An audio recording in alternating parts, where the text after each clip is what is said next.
अभी आप सुन रहे हैं सुमन मलंगिया एंटरटेनमेंट को। डीजे सुमन मलंगिया।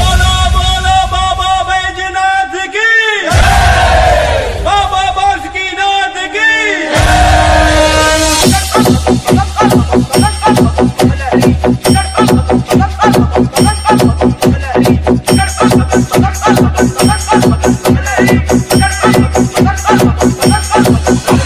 सावन के महीना में सभी शिव के भक्तन के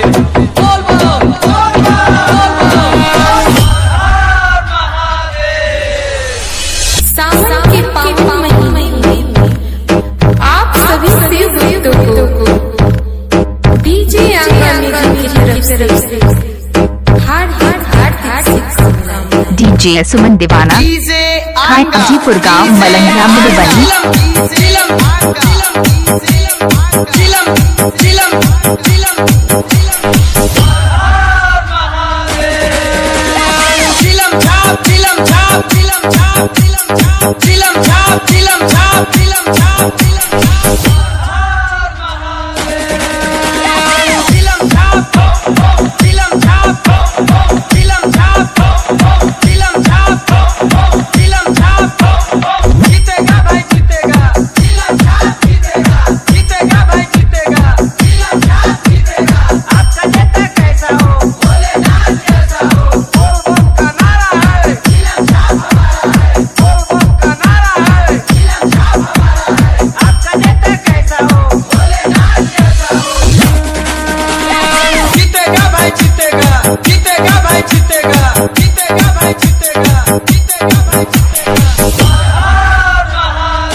डीजे सुमन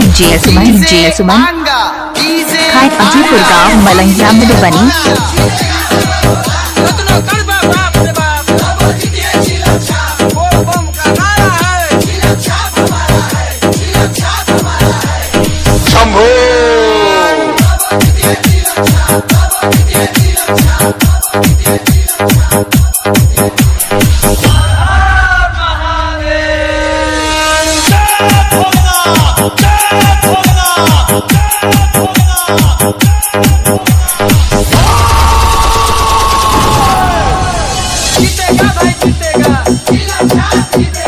आपकी बटन कहाँ दबेगी? आपका नेता कैसा हो? भोलेनाथ जैसा हो। जय भोलेनाथ। डीजे सुमन दीवाना हाजीपुर गांव मलंगिया मधुबनी।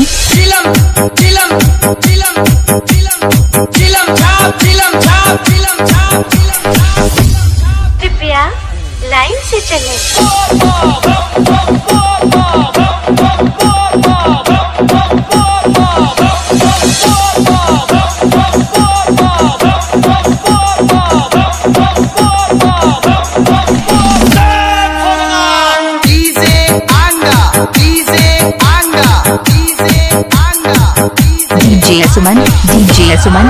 डीजे सुमन हाजीपुर गांव मलंगिया मधुबनी।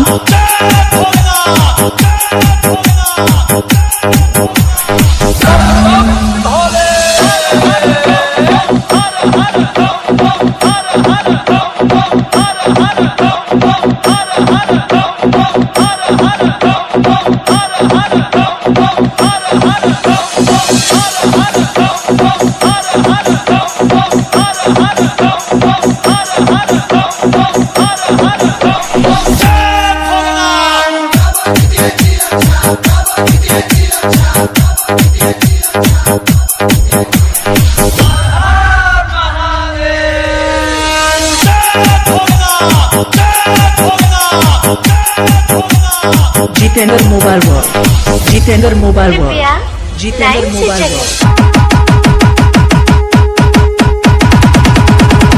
अपना ऑडियो एवं वीडियो में नाम भुलवाने के लिए संपर्क करें डीजे सुमन मलंगिया। मेरा मोबाइल नंबर है 88 82 45 23 0।